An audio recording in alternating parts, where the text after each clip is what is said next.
concert chez lui. A te ko jeli la ka bule ala kira ka sana la e mu fo a donné jibrila a ko jibrila ne nyebe mu fo do na u fangele ne u be kule la jahana me kono datu le ndu dala o mini die hamimi die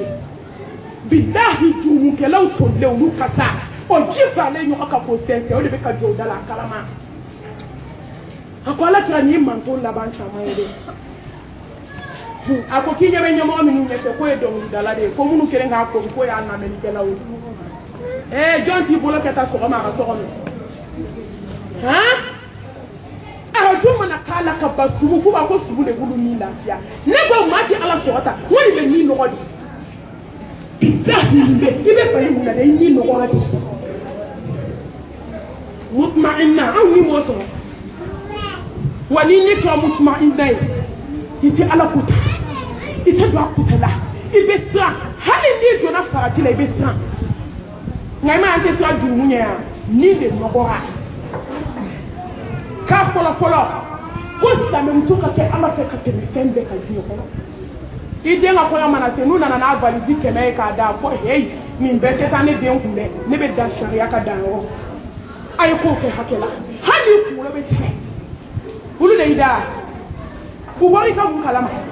joy de lima joy ya kudima joy kan yana mayaka qul inna salati wa nuski wa mahyaya wa mamati lillahi rabbil alamin la sharika ala kiri wana kadi ala bi faraide nga kono do yu jo nga kono mina sirka sanu baw sanga bla bidai ka ala kumbe samedi dimanche kera de nga kono ne muso do den ka kono ka hey anga sa ala nyanga nyebe hay mangam seni dabla aka dumini di jona kala be dumini di maw deli rede ni di kuma te 600 ni wajuli be senade abe jidi ni dumini di bede ni concentration madi ame nyoro lame ni erkele ni nankala abe dumini ni jidi nyoro mbi deli rede ne ba abe ni jo ame nyoro lame kolo slamé be sabali ni darsu bana aba usika dumini ni kono haka na ta ku aflate nya ya mene ba ibe ya fama ne ba une ba de ko slamé msoka ke Allah subhanahu wa ta'ala ke ko ka te na fembe ka jinko ne ba ibe la shawa si la fia ka ke ala fe ka te mi de ka te me jese de ka te me terijuka wallahi ni sara domi ka sange ku ko ate so ngami ke ala fe ka te me fembe ngaben ala mana na shetane mana na ame ala bla konyo mana na ame ala bla dewuli mana na ame ala bla snam soko mana na ame nyine ala ko kansna mana fade adam na ame nyine ala ko datire na la juku hasidi abe ni bomo ko kamto era na umbe miriji na onka kan ni betwe wajuli de bana bomo ko bida ka kansna mutuma jana jafla ke dungile an no ke bomo ko ya kasna mo jana jake dungile an no ke Kles kaba dona doche, dokokun dona doche. Billahi jeni musodi amuso fulana che o besa dokokun kele kono. Ala mamu besa. Mu. Nga fadei ai fema bola de. Fui. Ambeta kati. Fema bo fadiala, fema bo juguala, fema bo hasidiala. Wallahi ala tumu accepter galunga. Ema islam enjenabo ala kira ira ko ne hubu dunya wa karahiyatul maut wallahi ne jiya kan wo be sanka sa ala kam no do ni dube ba ke ne ko ka te kita ko mi ne chew ka sharia ko e chede ida abe la bato ni mamna ala bato le ko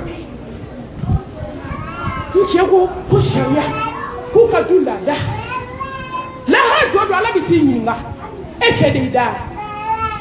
betu wala da ko ku chew ka sharia ku chew ka la da ambe ta ala soranye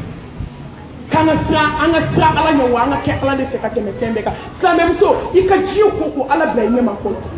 ika sra ala nya ko ala bi ni demi kala hala bela jelina aflana kika sabati bili bili ka sunaka sallallahu alaihi wasallam mamadu ba wa kuntum ahada fa ala sabayna qulubikum fa asbahtum bi ni'mati ورفعنا لك ذكرك ما من يفين ولا سري داتو لا سمانتي على باسه كاتمبeka la ha jodo ala de bi ni jo ala nyako aba n'a be sujudu ke ne bo sujudu de kadi ale ka teme tembe ka ni sara te fenyeye hani na ni samu ble ati mo bla la ha bele ko ka ba tentu ako ya habiba la ikula limundo akwala nkante nyera mako ne kante Hassan ma ne kante Hussein ma ne kante Amba Aisha ma ne kante Khadija Kubra ma ne kante ngaso duoma ala ummati ne manton sengena samba bidu anyeji bo aka nyeji baka jolibo ka joliba billahi ne baka nembo ka nemba kana nyede mbo kada wallahi ne ba jatike fe inu dembe panka bi ko ni ne fe ka bla duma ala ba ko meleke o ma ya taka la du sayati ambi summa la yamutu fiha wala ya ni miri ni nake ngari ki wanziri ne ka so billahi chiende aka juguni ne ala ko ka juguni ne shie million Muhammadu baka suna sallallahu alaihi wasallam ko muso ka sabati oka billahi to sabati oka fika ke kinyetigi an do meni kambi bebo ko ala kira ka suna amba Fatima ta ka kono kira ko mi beta anye do do ide nga kono ke dafu la samati ni yode la ba do ko fe ala mo ko te fena billahi fe ala mo ko tala amba shatani fi amba Fatima tu Zahra tara ala ka jamba ma fini ko kele aka fini wallahi kin se ka boto mi akalale na ba ka sokono chiuke nai tibi se ka tuguda mi sorala ka ka tuguda pista bali boy okmao amunu be tobli kan ni shiane ka dale wa Fatima tare ka dinai ni ma ngona la se di mangi kana ka ide ngai hakli tu yela de iki hakli to fantom na iki hakli to ala ka jona kemi ta kadila oyodi